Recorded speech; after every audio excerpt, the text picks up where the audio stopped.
Metro Bihar news में आपका स्वागत है। वैशाली जिले के लालगंज नगर परिषद में हो रही मनमानी से गरीब जनता परेशान।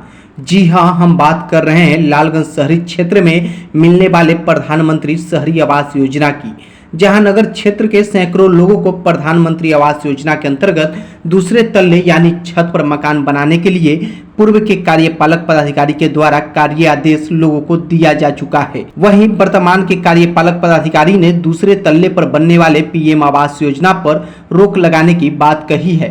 कार्यपालक पदाधिकारी का कहना है कि सरकार से जो आवास योजना मिलता है वह उन लोगों के लिए है जिनके पास घर नहीं है, लेकिन जिनके पास छत की मकान है उनको भी इस नगर क्षेत्र में दूसरे तल्ले के लिए आवास योजना का लाभ चाहिए, जो नहीं दिया जा सकता है क्योंकि ऐसा कोई आदेश सरकार की तरफ से निर्गत नहीं किया गया है। वहीं कुछ पार्षदों का आरोप है कि कार्यपालक पदाधिकारी लालगंज अपनी मनमानी से दूसरे माले की आवास योजना को स्थगित कर दिए हैं। अगर सरकार से दूसरे तल्ला बनाने के लिए आदेश नहीं है तो फिर पूर्व के कार्यपालक पदाधिकारी ने किस अधिकार के तहत दूसरे तल्ला के लिए लोगों को आवास योजना का लाभ दिया है, यह एक सवाल है। जरा सुनिए। देखिए, यह नगर परिषद का तुगलकी फरमान है, क्योंकि अगर अभी जो वर्तमान में कार्यपालक पदाधिकारी हैं इनसे पहले जो कार्यपालक पदाधिकारी थे दोनों लोग बीपीएससी कंप्लीट करके ही कार्यपालक बने हैं। इनसे पहले वाले ने भुगतान किया, लेकिन इन्होंने कहा कि नहीं, कि जिनका पक्का का मकान है, एक तल्ला मकान है, उस पर हम दूसरा तल्ला बनाने का अनुमति नहीं देंगे, जबकि उन लोगों को कर्जा आदेश वार्ड नंबर 1 में और अन्य भी वार्डों सभी वार्डों में मिला हुआ है। तो जो कर्जा आदेश है उसका कॉलम संख्या 5 अगर पढ़ेंगे, जो खुद कार्यपालक पदाधिकारी ही निर्गत करते हैं वर्क ऑर्डर कर्जा आदेश, उसमें कॉलम संख्या 5 में स्पष्ट उल्लेखित है बहुमंजिले मकान। जहां ज़मीन का अभाव है वहां बहुमंजिला मकान बनाने का प्रावधान है, लेकिन अभी वर्तमान में बहुमंजिले मकान बनाने का अनुमति कार्यपालक पदाधिकारी लालगंज नगर परिषद के स्तर से नहीं दिया जा रहा है। मौखिक रोक लगाया गया, जबकि एक तरफ वर्क ऑर्डर जो दिया जा रहा है उसमें साफ साफ उल्लेखित है कि आप बहुमंजिला मकान बना सकते हैं। प्रधानमंत्री आवास योजना जो शहरी है, अर्बन है, उसके गाइडलाइन में भी ये उल्लेखित है कि जो चूँकि शहर में ज़मीन का अभाव होता है, जिनके पास में कम ज़मीन है वह बहुमंजिला बना सकते हैं। उदाहरण के तौर पर वार्ड नंबर 1 का ही मैं बात करूंगा कि हमारे यहाँ एक पुनीत शर्मा जी थे और एक चंदेश्वर शर्मा जी, दोनों भाई को 4.5 धूर हिस्सा है और दोनों भाई को 5-5 बेटे हैं और सबका मकान स्वीकृत है। अब आप खुद सोचिए कि जब तक वो बहुमंजिला बनाएंगे नहीं तब तक तो नरकीय जीवन जिएंगे। जाकर के देखने का चीज़ है कि आज पुनीत शर्मा, चंदेश्वर शर्मा के जो सुपुत्र लोग हुए से, या उस तरह के जो भी लोग जिनको कम ज़मीन है, और ये ऑफिस के तुगलकी फरमान के कारण आज ये लोग कितने कष्ट में जीवन को जी रहे हैं। इस मामले पर कार्यपालक से आप लोग बात करते हैं तो वो क्या कहते हैं? वही कहते हैं कि नहीं, कि जिनका पक्का मकान है फिर दूसरा तल्ला बनाने का हम कैसे अनुमति देंगे, दूसरा तल्ला नहीं बनने देंगे। हाँ, जिसके कारण हमारे ही वार्ड में लगभग हमको लग रहा है कि 15-20 लाभार्थी ऐसे हैं जिनको वर्क ऑर्डर मिला हुआ है, लेकिन उनको बनाना है, ज़मीन का अभाव है, उनको बनाना है, छत पर ही बनाना है। उनके घर में अधिक लोग हैं तो छत पे ही बनाना है, लेकिन नहीं बन रहा है। अब हम कैसे उनको बोल देंगे कि बनाइए, चूँकि जैसे ही वो बनाएंगे तो फिर मेरे ऊपर दबाव होगा कि भाई भुगतान कराइए, इधर ऑफिस का रहा है कि नहीं, कि ऐसा कोई बात नहीं होगा। जबकि अभी मात्र ज़्यादा नहीं 8-10 महीना पहले तक वैसे लोगों का भुगतान हुआ है। अब सोचने वाली बात यह है कि जो अभी वर्तमान में कार्यपालक पदाधिकारी लालगंज हैं, उनके अनुसार जिस परिवार के पास पहले से छत वाली मकान है वह दूसरे फ्लोर के लिए प्रधानमंत्री आवास योजना के अंतर्गत लाभ नहीं ले सकते हैं, चाहे परिवार जितना भी बड़ा हो।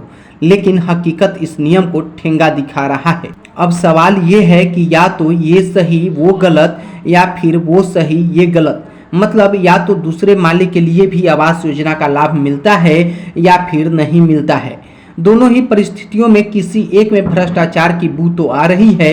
अब ये घोटाला किसमें हुआ, पैठ पैरवी कहाँ कहाँ कमाल दिखा गई, यह एक जांच का विषय है।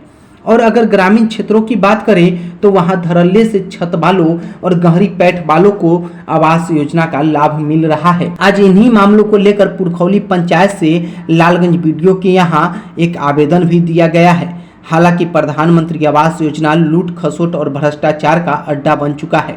चाहे आवास सहायक हो या मुखिया प्रतिनिधि या फिर शहरी क्षेत्र में पार्षद हो या पार्षद प्रतिनिधि। इन लोगों पर आवास योजना के नाम पर लूट खसोट का समय दर समय आरोप लगते आ रहा है। जरा सुनिए। आवास योजना पे क्या आपका कहना है? ये इसके पूर्व कार्यपालक पदाधिकारी थे, जो 4 भाई है, जिसका एक आवास योजना उसमें पास हो गया और ज़मीन कम है, उसको छत पर बनाने के लिए वो परमिशन दिए। उसमें सैकड़ों मकान उसमें बना और उसका पैसा भी पेमेंट हो गया।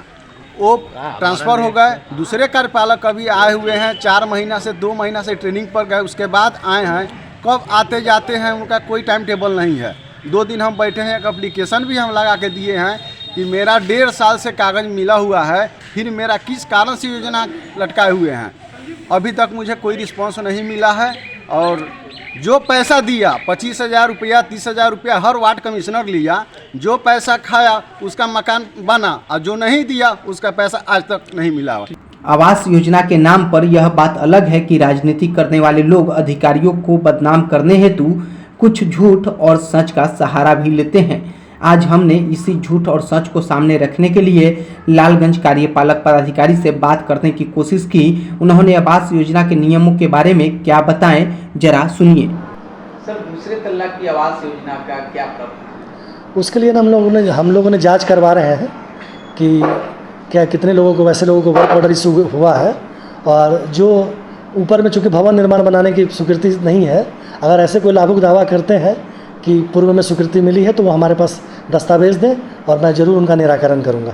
पार्षदों के द्वारा भी बराबर आरोप लगाया जाता है कि नगर पालिका एक्ट में ऐसा प्रावधान है। तो जो पार्षद महोदय से मेरा आग्रह है, जो भी इन बातों को कर रहे हैं, लगभग सभी पार्षद तो कार्यालय आते ही हैं, तो मेरे साथ भी अपनी बातों को रख सकते हैं और जो विधि सम्मत समाधान होगा वो ज़रूर किया जाएगा। सर, नगर पंचायत जो नगर परिषद क्षेत्र है, इसमें जगह जगह ये नल जल योजना की पाइप फटा हुआ है और रोड पे पानी बहते रहता है। इसका समाधान कहाँ से हुआ? इसके लिए हमने कनीय अभियंता लालगंज को नोडल पदाधिकारी बना रखा है।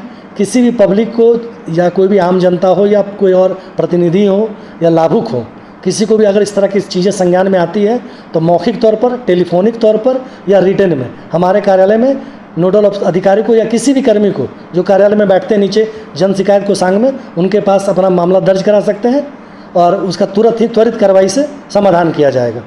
पूरे दान की व्यवस्था पूरे नगर परिषद में नहीं है। जब से मैं पदस्थापित हुआ हूँ कि देखा मैंने कि अभी तक डस्टबिन का परचेज नहीं हुआ है, तो आगे अगर आवश्यकता पड़ेगी और जहाँ पे लगेगा वहाँ पे हम लोग लगाएंगे और उसके लिए प्रक्रिया करेंगे हम लोग। सर, अपना परिचय? मेरा नाम राकेश कुमार सोहित है, कार्यपालक